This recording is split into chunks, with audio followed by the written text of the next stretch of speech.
Hey folks, Matt Sharp here with another Pacific Angler Friday Fishing Report. We're filming for June 12th. If it's nowhere near June 12th, click up here. This is a link to all the Friday Fishing Reports. We do it every week, so I've probably got something fresh for you. This week, I wanted to thank everyone for the support they gave us on last week's video where we took a shot at the government where they were doing 3 things horribly wrong. We wanted to support them a bit. They had done something right and made it possible to keep your freshwater fishing license digitally on your phone and still be legal. But there's 3 things that are a big problem right now. 1, the closures on the ocean fishing for Chinook. The fact that a number of our fisheries are still closed even though salmon fishing should be open on them, and we're really worried it's setting a precedent for future fisheries that are coming up. And lastly, there's some park issues that we're really not happy about. I'm going to leave links to that because I think it's important. Stop right now, check that out, get educated on that. I'm going to have the links to that down below as well. This week, the PFA, the Public Fisheries Alliance, weighed in on one of those, and that has to do with them keeping salmon fishing closed on the Chehalis, even though it has no reason to be closed and should be open. We expect this opening to come, but we'd like it to be done in a more timely fashion, and we're worried it's setting a precedent for a number of your other fisheries that might be bigger and more focused on as the season progresses. Now, on more happy news, we are going to be giving away our free fly box this week. If you guys didn't know, a couple weeks ago we did a What's in My Fly Box video where we looked in my lake box and we built 2 boxes from that. We built a meat and potatoes box of casting and trolling patterns as well as a Chironomid box. Today, if you guys signed up for that free draw, we've got all your names in a hat here. We're going to be pulling one out and one lucky winner is going to be going away with this $75 box. Got to stay tuned to the end of the report for that one. Now, you guys are here for more fishing news, so let's talk that. Unfortunately, the weather does not look good again this weekend. And I've got reports from the interior. I got reports from Brian, I got reports from Jay. They've been both out fishing quite a bit, and it is tough. The weather has thrown havoc to the hatches, but they're going to go over what they've seen because there is a lot of different bugs coming off and you'll want to go in prepared. On the saltwater front, the weather may play havoc with the lake interior guys, but it shouldn't affect the ocean guys too much. And when looking at the winds, they don't look bad, and when looking at the tides look really good. So we're going to touch base on that in the middle of the report. Now, on a completely different front, this week in the blog format of the report, Aiden came to us with a trout recipe. Now, if you guys know Aiden here at the shop, you know he's a super passionate angler, but you might not have known that he's a darn good cook / chef as well. He brings in lots of fun stuff to the store, and everything he brings in is absolutely delicious. He came to me and said, I'd like to share with everybody out there my favorite simple pan-fried trout recipe. So if you're going to the interior, you're going to be cooking a fish over a fire, you're bringing one home from a trip out there, you definitely want to check that out. It's a simple, clean recipe, but it's excellent and definitely worth putting in your cooking arsenal along with your fishing arsenal. Now, also on the fly front, we didn't publish a fly this week, so I have no fly videos for you, but that's because we've been working on something a little more involved.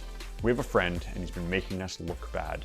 This friend has been publishing Instagram photos of his flies, and specifically his Chironomids and his lake patterns that have been works of art. Absolutely stunning.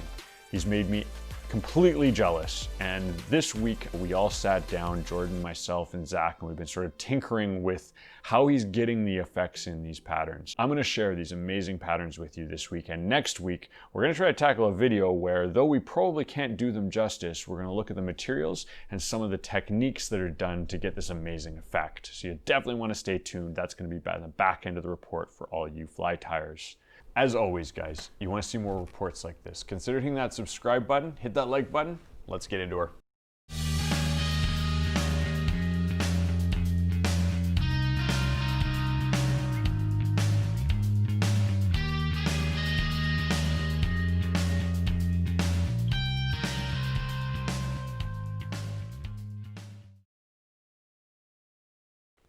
All right, guys, thanks for tuning in. Let's jump right into the weather. It doesn't look great. I wish I could have better news, but when we pull up Vancouver, we're getting much of the same that we've seen this week. I mean, where is the summer? Or at least the spring, should I say, because we're not quite summer yet.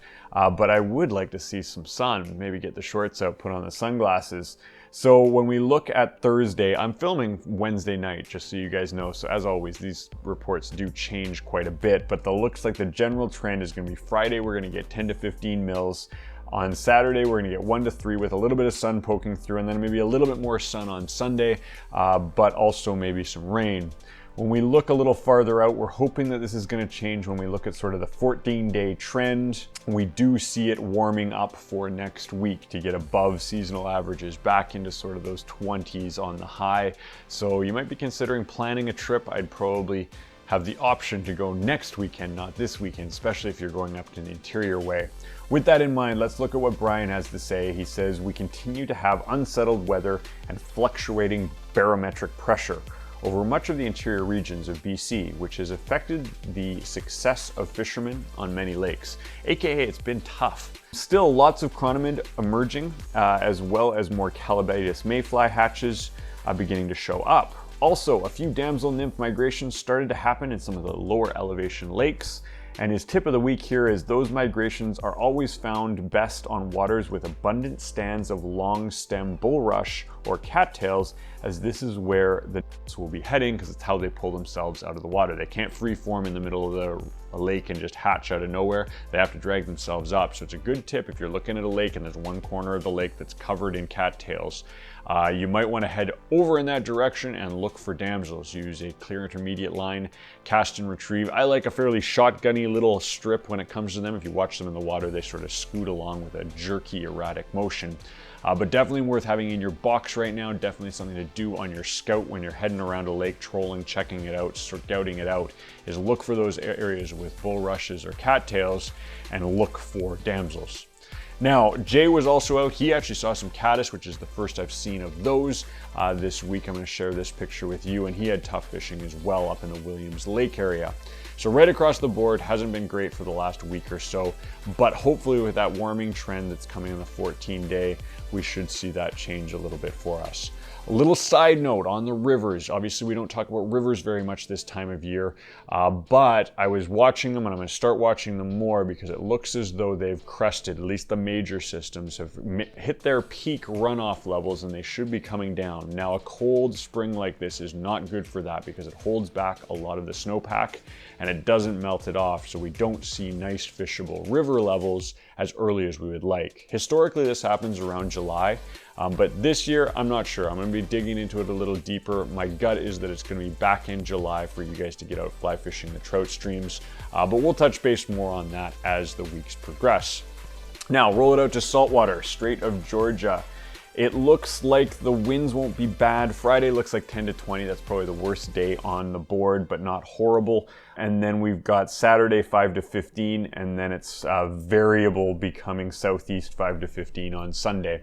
So much better than last weekend, at least on the wind front.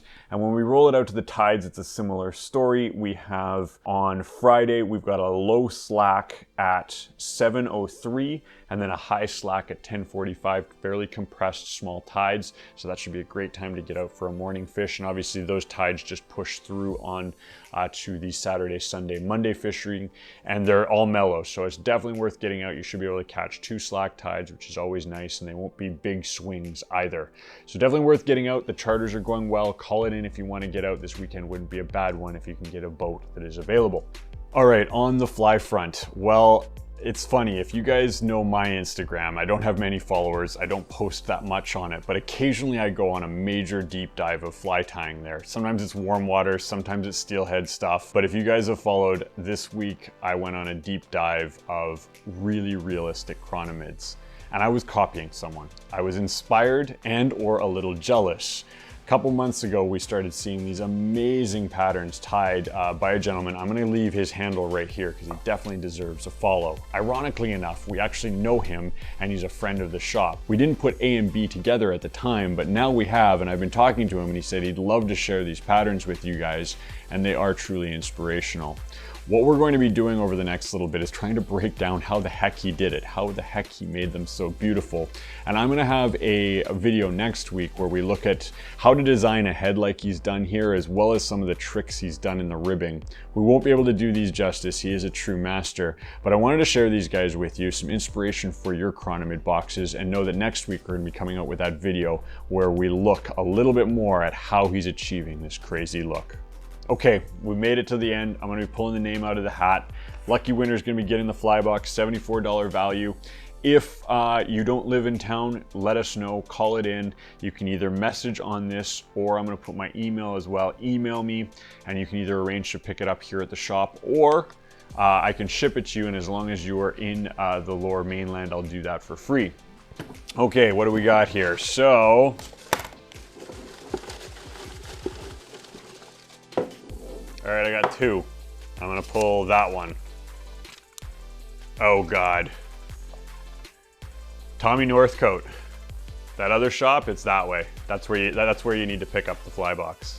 Tom, you won the box. Love you, man. Thanks for the support over the lockdown. He was here almost every day. That's really cool that we pulled your name out of the hat.